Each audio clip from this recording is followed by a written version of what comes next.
নমস্কার বন্ধুরা, আশা করি সবাই ভালো আছেন। আমি বডি পার্টস চেনানোর কাজ শুরু করেছি, আর সাথে সাথে আমি যখন যেমন সুযোগ পাচ্ছি প্র্যাকটিক্যাল সেশনও করে দিচ্ছি। তো আজকেও আমি বডি পার্টস দেব। সেটা হচ্ছে কাঁধ, বুক আর বুড়ো আঙুল। কাঁধ চেনানোর জন্য বাচ্চার হাতটা কাঁধের উপরে রাখুন। বাচ্চার কাঁধের উপরে বাচ্চার হাতটা রাখুন, রেখে বলুন কাঁধ। এটা 3 বার বলুন, একটু ব্রেক দিন, আবার বলুন। এবং যখন আপনি বাচ্চার হাতটা কাঁধের উপর রাখছেন কয়েকবার বলার পর, তারপর দেখুন বাচ্চা পারে কিনা।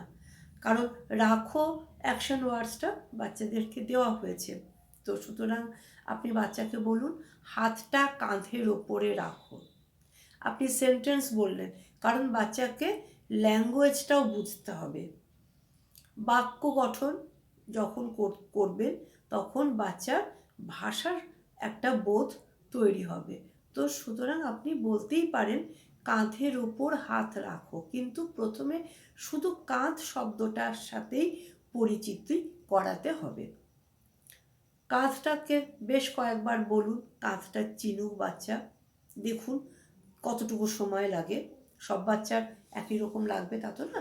আপনি দেখুন বাচ্চা যদি নিজের কাঁধটা চিনতে পারে, তারপর বলুন আপনার কাঁধ যেন চিনে দেয়। আপনি বলবেন যে আমার কাঁধ কোনটা। দেখুন আপনার কাঁধটা বাচ্চা চিনে দেখাতে পারছে কিনা, বাড়ির অন্য কারোর কাঁধ চিনে দেখাতে পারছে কিনা। সুতরাং বাচ্চা যখন কাঁধটা চিনতে পারলো, যদি আপনি পুতুল পান, পুতুলের কাঁধ দেখাতে পারেন, সেটা হতে পারে।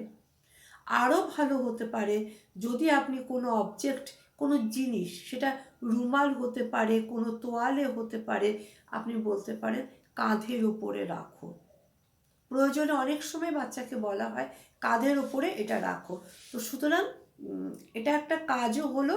একটা জিনিস যখন ও কাঁধের ওপর রাখবে, কাঁধ শব্দটার সাথে ও আরও ভালো করে পরিচিত হবে। সুতরাং সেটা আপনি বলতে পারেন যে এটা কাঁধের ওপরে রাখো। আগে কিন্তু কাঁধটাও চিনবে।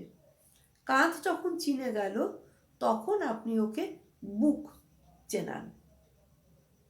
বুক, ও যখন ওকে নাম চেনানো হচ্ছিল, ওর হাতটা বুকের উপরে রাখা হচ্ছিল, কিন্তু বুক শব্দটা ব্যবহার করা হয়নি, ও নিজেকে দেখাচ্ছিল। সুতরাং এবার আপনি ওর বুকে হাত রেখে বলুন এটা তোমার বুক।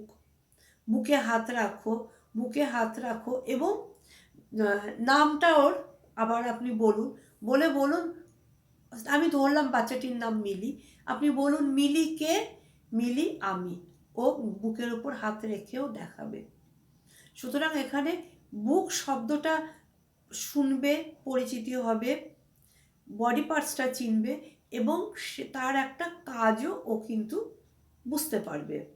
ও জানবে যে বুকে হাত রাখতে হয়, নিজেকে বোঝানোর জন্য হাতটা বুকের ওপরে রাখতে হয়। দুটো বডি ওয়ার্কস যখন ও শিখে যাবে, তখন আপনি চেনান বুড়ো আঙুল। খুব প্রয়োজনীয় একটি বডি পার্টস আমাদের, কারণ 5টি আঙুলের মধ্যে বুড়ো আঙুলটা সবচেয়ে প্রয়োজন। সব আঙুল শিখবে, বুড়ো আঙুলটা আমি প্রথমে দিচ্ছি, বুড়ো আঙুলটাই চেনানো হবে। আপনি ওর হাত দিয়ে অন্য আঙুল দিয়ে বুড়ো আঙুলটাকেও ধরবে, ধরো এটা বুড়ো আঙুল, এটা বুড়ো আঙুল। একটু সেন্সেশন দিন বুড়ো আঙুলে, একটু কিছু ঠান্ডা হোক, গরম হোক, একটা কোনো সেন্সারি কাজ করান বুড়ো আঙুলটা, যাতে ও ভালোবাসে, বুঝতে পারে, মনে থাকে যে এই কাজটা বুড়ো আঙুলের ওপরেই করা হয়েছিল। দরকার হলে একটা আংটি আপনি বুড়ো আঙুলে পরিয়ে দিতে পারেন, ও তাহলে বুঝতে পারবে। যখন 3টি বডি পার্টস ও সুন্দর করে ও চিনতে পারবে, তখন দুটো দুটো করে আবার জিজ্ঞেস করুন।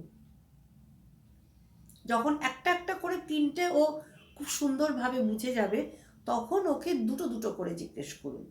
ধরুন কাঁধ আর বুক, বুক আর বুড়ো আঙুল, বা কাঁধ আর বুড়ো আঙুল, যেরকম আপনি পারবেন দুটো করে বডি পার্টস জিজ্ঞেস করবেন। কিন্তু তিনটি জিনিস কিন্তু ওকে আলাদা করেই শেখাতে হবে, এবং যখন ও তিনটি জিনিস আলাদা করে ও চিনতে পারবে, শিখে গেছে, তখনই কিন্তু পরপর দুটো আপনি বলতে পারেন।